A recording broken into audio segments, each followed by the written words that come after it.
दोस्तों नमस्कार। स्वागत है आपका अपने YouTube चैनल उद्देश्य क्लासेस में। दोस्तों डेट है आज की 27/12/2023 और चलिए हम लोग आज 27/12/2023 के कुछ महत्वपूर्ण करंट अफेयर्स को देखते हैं। ठीक है दोस्तों, चलिए देखते हैं क्या कहता है हमारा पहला करंट अफेयर्स क्या है। दोस्तों जो हमारा पहला करंट अफेयर्स है ये कह रहा है कि भारत का सबसे बड़ा राज्य क्या है। भारत का सबसे बड़ा राज्य उत्तर प्रदेश लखनऊ में देश का पहला एआई शहर बनाएगा। क्या है, कह रहा है कि भारत का सबसे बड़ा राज्य उत्तर प्रदेश, ठीक है दोस्तों, लखनऊ में देश का पहला एआई शहर या एआई सिटी बनाएगा। ठीक है, फिर देखेंगे हम लोग क्या कह रहा है। कह रहा है कि भारत का सबसे बड़ा राज्य उत्तर प्रदेश लखनऊ में दोस्तों देश का पहला एआई शहर बनाएगा। बात करें दोस्तों यदि एआई की, तो हम लोग जैसा कि जानते हैं कि हाल ही में विश्व का पहला एआई सम्मेलन जो है वह यूके यानी कि यूनाइटेड किंगडम में आयोजित किया गया था। ठीक है दोस्तों, चलिए बढ़ते हैं अगले प्रश्न की तरफ। अगला प्रश्न क्या कह रहा है हमारा। दोस्तों अगला प्रश्न कह रहा है कि बिहार पुलिस क्या कह रहा है कि बिहार पुलिस 1 जनवरी 2024 से, ठीक है, क्या है कि बिहार पुलिस 1 जनवरी 2024 से, ठीक है, कौन सा mission, mission investigation at the rate 75 या 75 दिन, mission investigation at the rate 75 दिन शुरू करेगी। ठीक है, इसके तहत क्या करेगी दोस्तों, जो जांचकर्ताओं को एफआईआर दर्ज होने के 75 दिनों के भीतर मामलों को समाप्त करने के लिए बाध्य करता है। ठीक है दोस्तों, क्या कह रहा है हमारा दूसरा करंट अफेयर, ध्यान से देखेंगे कि बिहार पुलिस 1 जनवरी 2024 से mission investigation at the rate 75 दिन शुरू करेगी, जो जिसके अंतर्गत क्या किया जाएगा दोस्तों, जो जांचकर्ताओं को एफआईआर दर्ज होने के 75 दिनों के भीतर मामलों को समाप्त करने के लिए बाध्य करता है। ठीक है दोस्तों, बात करें दोस्तों यदि बिहार की, जैसा कि आप लोग जानते हैं बिहार में दोस्तों एक बहुत ही महत्वपूर्ण नेशनल पार्क स्थित है जिसको हम लोग क्या कहते हैं, वाल्मीकि नेशनल पार्क। ठीक है, जो कि बिहार के पश्चिमी चंपारण जिले में स्थित है दोस्तों। ठीक है, और बिहार में ही दोस्तों एक बहुत ही महत्वपूर्ण रामसर साइट आप लोग जानते होंगे, कांवर ताल स्थित है, जो कि कहाँ स्थित है, कांवर ताल, जो कि बिहार के बेगूसराय जिले में स्थित है। ठीक है दोस्तों, जो कि बिहार का पहला रामसर साइट है। कांवर ताल कहाँ स्थित है दोस्तों, बिहार के बेगूसराय जिले में। ठीक है दोस्तों, चलिए बढ़ते हैं अगले प्रश्न की तरफ। दोस्तों हमारा अगला प्रश्न कह रहा है कि स्वास्थ्य और परिवार कल्याण मंत्री मणिपुर डॉक्टर सपम रंजन सिंह ने बचपन में होने वाले निमोनिया से निपटने और सार्वजनिक स्वास्थ्य के बारे में जागरूकता बढ़ाने के उद्देश्य से इम्फाल मणिपुर में सांस अभियान 2023-24 का उद्घाटन किया। क्या है, देखेंगे, कह रहा है कि स्वास्थ्य और परिवार कल्याण मंत्री मणिपुर कौन है, डॉक्टर सपम रंजन सिंह ने बचपन में होने वाले कौन से रोग, निमोनिया से निपटने और सार्वजनिक स्वास्थ्य के बारे में जागरूकता बढ़ाने के उद्देश्य से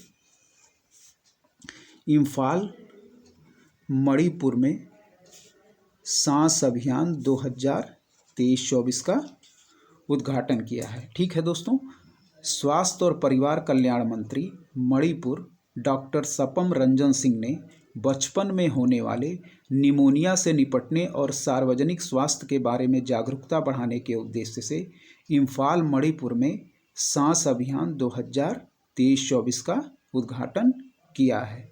ठीक है दोस्तों आप लोग याद रखिएगा, बात करें यदि मणिपुर की, तो मणिपुर का एक बहुत ही इम्पॉर्टेंट मार्शल आर्ट है जो कि बार बार एग्जाम में पूछा जाता है दोस्तों, वह कौन सा है, वह है थांगटा। क्या है?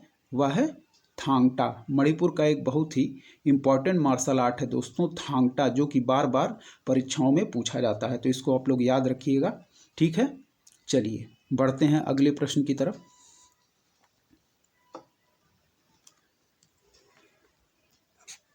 दोस्तों कह रहा है कि सेबी ने, क्या है, कह रहा है कि सेबी ने कोल इंडिया के पूर्व प्रमुख, क्या है, सेबी ने कोल इंडिया के पूर्व प्रमुख प्रमोद अग्रवाल को बॉम्बे स्टॉक एक्सचेंज यानी कि बीएससी का चेयरमैन नियुक्त करने को मंजूरी दे दी है। ठीक है, सेबी ने कोल इंडिया के पूर्व प्रमुख प्रमोद अग्रवाल को बॉम्बे स्टॉक एक्सचेंज यानी कि बीएसई का चेयरमैन नियुक्त करने की मंजूरी दे दी है।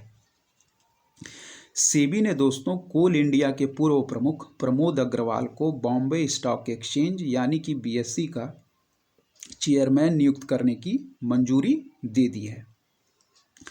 बात करें दोस्तों यदि सेबी की, तो सेबी का फुल फॉर्म जैसा कि हम लोग जानते हैं securities and exchange board of India, securities and exchange board of India, जिसकी स्थापना दोस्तों 1988 में की गई थी और इसका राष्ट्रीयकरण दोस्तों 1992 में किया गया था। ठीक है, सेबी की स्थापना 1988 में और इसका राष्ट्रीयकरण 1992 में किया गया था।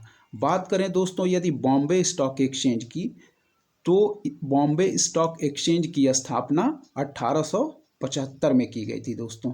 ठीक है, और यदि बात करें दोस्तों सेबी में नियुक्त होने वाली जो पहली महिला अध्यक्ष हैं सेबी की, सेबी में जो नियुक्त होने वाली पहली महिला अध्यक्ष हैं वह है दोस्तों हमारी माधवीपुरी बुच। यदि सेबी की नियुक्त होने वाली पहली महिला अध्यक्ष की बात करें दोस्तों तो वह है हमारी माधवीपुरी बुच। ठीक है दोस्तों, आप लोग याद रखिएगा। चलिए बढ़ते हैं अगले प्रश्न की तरफ। अगला प्रश्न हमारा क्या कह रहा है? अगला प्रश्न कह रहा है दोस्तों कि रघुराम राजन, क्या है, जो कि हमारे आरबीआई के पूर्व गवर्नर भी रह चुके हैं दोस्तों, रघुराम राजन ने अर्थशास्त्री रोहित लांबा के साथ मिलकर, क्या कह रहा है, रघुराम राजन ने अर्थशास्त्री रोहित लांबा के साथ मिलकर एक पुस्तक जारी की है दोस्तों। क्या है उस पुस्तक का नाम देखेंगे हम लोग, ब्रेकिंग द मोल्ड री इमेजिनिंग इंडियाज़ इकोनॉमिक फ्यूचर। क्या है बुक का नाम, आप लोग याद रखिएगा, ब्रेकिंग द मोल्ड री इमेजिनिंग इंडियाज़ इकोनॉमिक फ्यूचर नामक एक अभूतपूर्व पुस्तक जारी की है। फिर हम लोग देखेंगे कि रघुराम राजन ने अर्थशास्त्री रोहित लांबा के साथ मिलकर ब्रेकिंग द मोल्ड री इमेजिनिंग इंडियाज़ इकोनॉमिक फ्यूचर नामक एक अभूतपूर्व पुस्तक जारी की है। ठीक है दोस्तों, बात करें यदि दोस्तों हम लोग आरबीआई के, तो जैसा कि हम लोग जानते हैं आरबीआई की स्थापना कब की गई थी दोस्तों, 1 अप्रैल 1935 को। ठीक है दोस्तों, आरबीआई का राष्ट्रीयकरण कब किया गया था, 1 जनवरी 1949 को। यदि बात करें दोस्तों भारत में आरबीआई के पहले गवर्नर के रूप में, तो कौन थे, ऑसबॉर्न स्मिथ। और यदि बात करें दोस्तों आरबीआई के पहले भारतीय गवर्नर के रूप में किसे नियुक्त किया गया था, तो वह थे सीडी देशमुख। ठीक है, आरबीआई का दोस्तों पहले जो इसका मुख्यालय था वह कोलकाता में स्थित था, लेकिन वर्तमान मुख्यालय कहाँ स्थित है, वह है मुंबई में। और बात करें दोस्तों यदि भारत में आरबीआई के वर्तमान गवर्नर कौन है, तो वह है 25वें नंबर के गवर्नर शक्तिकांत दास। ठीक है दोस्तों, चलिए बढ़ते हैं अगले प्रश्न की तरफ। अगला प्रश्न क्या कह रहा है दोस्तों, जो अगला प्रश्न कह रहा है वह कह रहा है कि खेलो इंडिया यूथ गेम्स, क्या है, अगला जो प्रश्न है वह खेलो इंडिया यूथ गेम्स के बारे में है। कह रहा है कि खेलो इंडिया यूथ गेम्स जो भारत के खेल परिदृश्य का एक आकर्षण है, अपने 2023 संस्करण की शुरुआत दोस्तों 19 जनवरी 2024 को तमिलनाडु में चेन्नई, मदुरई, त्रिची और कोयम्बटूर में करेगा। क्या कह रहा है, खेलो इंडिया यूथ गेम्स दोस्तों, यह खेलो इंडिया यूथ गेम्स का 6वां संस्करण है। ठीक है, आप लोग याद रखिएगा खेलो इंडिया यूथ गेम्स का कौन सा संस्करण? 6वां संस्करण है। जो भारत के खेल परिदृश्य का एक आकर्षण है दोस्तों, यह अपने 2023 का जो संस्करण है उसकी शुरुआत कहाँ से करेगा?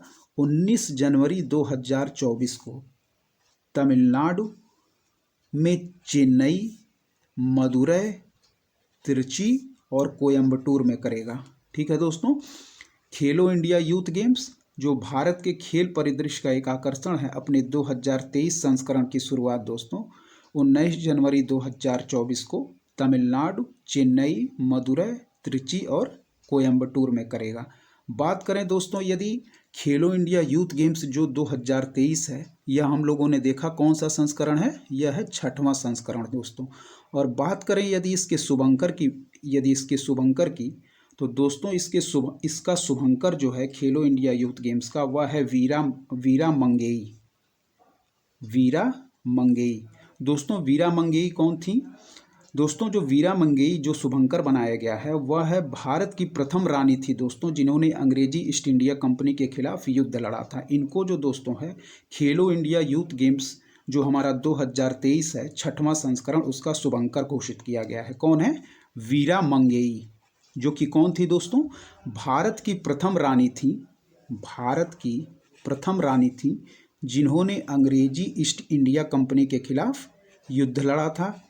इनको दोस्तों जो 6ठा संस्करण का हमारा खेलो इंडिया यूथ गेम्स है उसके मैस्कॉट के रूप में घोषित किया गया है। ठीक है दोस्तों जो हमारा 5वां संस्करण था खेलो इंडिया यूथ गेम्स का, वह कहाँ आयोजित किया गया था? मध्य प्रदेश में। जो खेलो इंडिया यूथ गेम्स का 5वां संस्करण था वह दोस्तों मध्य प्रदेश में आयोजित किया गया था। ठीक है दोस्तों, चलिए बढ़ते हैं अगले प्रश्न की तरफ। अगला प्रश्न क्या कह रहा है हमारा? अगला प्रश्न है दोस्तों कि दुनिया भर में लोगों के जीवन में क्या है? दुनिया भर में, देखिएगा आप लोग ध्यान से, दुनिया भर में लोगों के जीवन में ऊँटों की महत्वपूर्ण भूमिका को उजागर करने वाले एक कदम में संयुक्त राष्ट्र ने दोस्तों 2024 को ऊँटों का अंतर्राष्ट्रीय वर्ष घोषित किया है। बहुत ही इंपॉर्टेंट प्रश्न है दोस्तों, इसको ध्यान से देखिएगा आप लोग।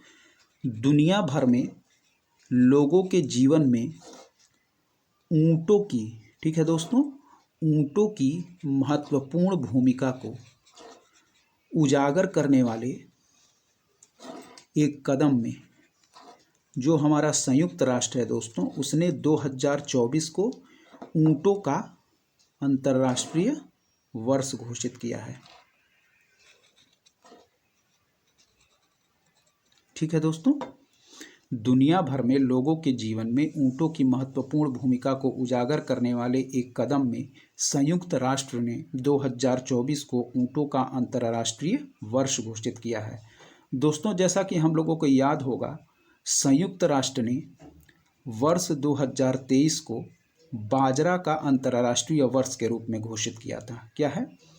हम लोगों को जैसा कि याद है कि संयुक्त राष्ट्र ने दोस्तों 2023 वर्ष को बाजरा के अंतर्राष्ट्रीय वर्ष के रूप में घोषित किया था। और दोस्तों हम लोग भारत में जो बाजरा अनुसंधान बना रहे हैं वह बना रहे हैं हैदराबाद में। ठीक है, वह कहाँ बना रहे हैं? हैदराबाद में। ठीक है दोस्तों, चलिए दोस्तों हम लोग कुछ स्टैटिक पार्ट्स को भी देख लेते हैं। ठीक है, चलिए तो स्टैटिक पार्ट्स में दोस्तों आज हम लोग देखेंगे विश्व की प्रमुख जनजातियाँ। क्या है? विश्व की प्रमुख जनजातियों को हम लोग देखेंगे। स्टैटिक पार्ट्स भी दोस्तों हम लोग साथ में कवर करते चलेंगे, देखेंगे क्या कह रहा है। चलिए आप लोग ध्यान से सुनिएगा दोस्तों। हम लोग देखेंगे पहली जनजाति जो है वह है एस्किमो। पहली जनजाति जो है वह है एस्किमो। एस्किमो जनजाति कहाँ है दोस्तों? कहाँ से संबंधित है? यह संबंधित है ग्रीनलैंड और कनाडा से। एस्किमो जनजाति कहाँ से संबंधित है? ग्रीनलैंड और कनाडा से। अगला आप लोग देखिएगा, यदि हम लोग बात करें दोस्तों खिरगिज जनजाति की, तो यह संबंधित है दोस्तों आपकी मध्य एशिया से। खिरगिज जनजाति की यदि बात करें तो यह संबंधित है मध्य एशिया से। बात करें दोस्तों यदि माओरी जनजाति की, तो यह संबंधित है न्यूजीलैंड से। माओरी जनजाति कहाँ से संबंधित है दोस्तों? न्यूजीलैंड से। बात करें दोस्तों यदि हम लोग मसाई जनजाति की, तो यह कहाँ से संबंधित है? पूर्वी अफ्रीका कीनिया से। मसाई जनजाति कहाँ से संबंधित है दोस्तों? पूर्वी अफ्रीका कीनिया से। बात करें दोस्तों यदि हम लोग वेदास जनजाति की, वेदास जनजाति यह कहाँ से संबंधित है? श्रीलंका से। ठीक है। बात करें दोस्तों यदि निग्रो, निग्रो कहाँ से संबंधित है दोस्तों? तो यह संबंधित है मध्य अफ्रीका से। निग्रो कहाँ से संबंधित है? मध्य अफ्रीका से। बात करें दोस्तों यदि हम लोग सेमांग जनजाति की, सेमांग जनजाति की, तो सेमांग जनजाति दोस्तों मलेशिया से संबंधित है। सेमांग जनजाति कहाँ से? मलेशिया से। बात करें दोस्तों यदि हम लोग युकाधिर, युकाधिर जनजाति की, तो दोस्तों यह संबंधित है हमारे साइबेरिया से, जो कि कहाँ पड़ता है दोस्तों? रूस में। युकाधिर कहाँ से संबंधित है? साइबेरिया से। बात करें दोस्तों यदि हम लोग आइनू जनजाति की, आइनू जनजाति, तो यह संबंधित है दोस्तों जापान से। ठीक है। आइनू जनजाति कहाँ से संबंधित है? जापान से। बात करें दोस्तों यदि हम लोग बुशमैन, बुशमैन जनजाति की, तो दोस्तों बुशमैन जनजाति संबंधित है कालाहारी मरुस्थल बोत्सवाना, कालाहारी मरुस्थल बोत्सवाना से। चलिए दोस्तों कुछ और जनजातियों के बारे में देखते हैं। बात करें दोस्तों यदि रेड इंडियंस की, रेड इंडियंस जनजाति के बारे में, तो यह संबंधित है दोस्तों हमारे उत्तरी अमेरिका कनाडा से। रेड इंडियंस कहाँ से संबंधित है? उत्तरी अमेरिका कनाडा से। बात करें दोस्तों यदि पिग्मित जनजाति की, पिग्मित जनजाति संबंधित है दोस्तों कांगो बेसिन से। पिग्मित जनजाति कहाँ से संबंधित है? कांगो बेसिन से। बात करें दोस्तों यदि बोरो जनजाति की, तो बोरो जनजाति दोस्तों वह स्थित है ब्राजील। कहाँ से संबंधित है? बोरो जनजाति ब्राजील देश से। ठीक है। बात करें दोस्तों यदि इंकाथा जनजाति की, इंकाथा जनजाति कहाँ से संबंधित है? यह है दोस्तों आपकी दक्षिण अफ्रीका की। इंकाथा जनजाति कहाँ से संबंधित है? दक्षिण अफ्रीका से। बात करें दोस्तों यदि हैदा जनजाति, कौन सी जनजाति? हैदा जनजाति, तो यह कहाँ से संबंधित है? अमेरिका से। हैदा जनजाति कहाँ से संबंधित है? अमेरिका से। बात करें दोस्तों यदि तारतार जनजाति की, तारतार जनजाति की, तो यह संबंधित है आपके साइबेरिया से। तारतार जनजाति कहाँ से संबंधित है? साइबेरिया से। बात करें दोस्तों यदि बद्दू जनजाति की, बद्दू जनजाति, तो यह संबंधित है दोस्तों अरब से। बात करें यदि बद्दू जनजाति की, तो यह संबंधित है अरब से। बात करें दोस्तों हम लोग यदि पपुआंस जनजाति की, तो यह संबंधित है न्यू गिनी से। बात करें यदि हम लोग पपुआंस जनजाति की, तो यह संबंधित है न्यू गिनी से। बात करें दोस्तों यदि हम लोग याकू जनजाति की, याकू जनजाति की, तो यह संबंधित है दोस्तों टुंड्रा प्रदेश। कहाँ से? टुंड्रा प्रदेश। और बात करें दोस्तों यदि हम लोग जुलू जनजाति की, जुलू जनजाति, तो यह कहाँ से संबंधित है? नेटाल प्रांत दक्षिण अफ्रीका से। नेटाल प्रांत दक्षिण अफ्रीका से। ठीक है दोस्तों, तो आज की क्लास हम लोग यहीं पे समाप्त करते हैं। दोस्तों यदि आपको वीडियो पसंद आ रही है हमारी करंट अफेयर की, तो हमारे चैनल को ज़रूर सब्सक्राइब करें दोस्तों, लाइक करें, अपने दोस्तों के बीच शेयर करें और ऐसे ही पढ़ते रहें दोस्तों। जय हिंद।